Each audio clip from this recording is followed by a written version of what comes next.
దేశమంతా పంటలు తోటలో పంటలు పండించుకొని మన రైతులు పండించడానికి మార్కెట్లో సెల్ అవుతుంది. ఇల్లు లేకుంటే మన ఉంటే కాదు, మనం పెట్టలేము. ఈ నర్సరీ ఉంటే వస్తుంది మనకి ఎక్కువ ఆదాయం ఎక్కువ వస్తుంది.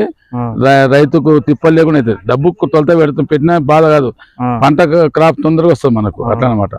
దాని ఒక మొక్కలు నాటితే ఎన్ని నెలలు పడుతుంది మీకు చేతిలోకి రానికి మొక్క? అది ఇది ఇప్పుడు 45 రోజులు వేస్తారు. మనం 45 రోజులు అయితే మనకు ఆల్రెడీ కాపు వస్తుంది. నాటినాక 20-25 రోజులు చాలా పూత వస్తుంది, మంచి వస్తుంది. మంచి క్రాప్ రావాలంటే మనకు 3 నెలల టైం తీసుకుంటుంది. ఓకే, మీరు ఇప్పుడు అది సంవత్సరం ఉంటది. మార్కెట్ లో అమ్ముతారా లేకపోతే మార్కెట్ లో అమ్ముతాం? మళ్ళీ హైదరాబాద్ లో వెళ్తారా? మార్కెట్ అంటే ఇప్పుడు మహబూబ్నగర్ జిల్లా ఉంది మాకు, మహబూబ్నగర్ లో అమ్ముతాం. తక్కువ అమ్ముతాం, పెద్ద ఉంటే గద్వాల ఇక్కడ గద్వాల అమ్ముతాం.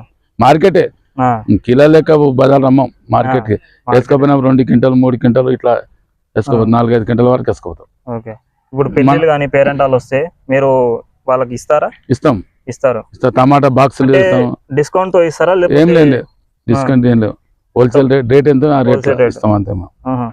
ఇప్పుడు మొక్క ఇప్పుడు ఎన్ని ఫీట్ల నుంచి ఎన్ని ఫీట్ల వరకు? మేము ఇప్పుడు సాల్కు 3 అంటే 2.5 ఫీట్లు భూమిని బట్టి 2.5 అడుగులు పెట్టి పెడతాం. మొక్క ఫీట్ పెడతాం. ఫీట్ కొంచెం అది హైట్ వస్తుంది, గాలి కొడుతుంది దానికి మంచిగా.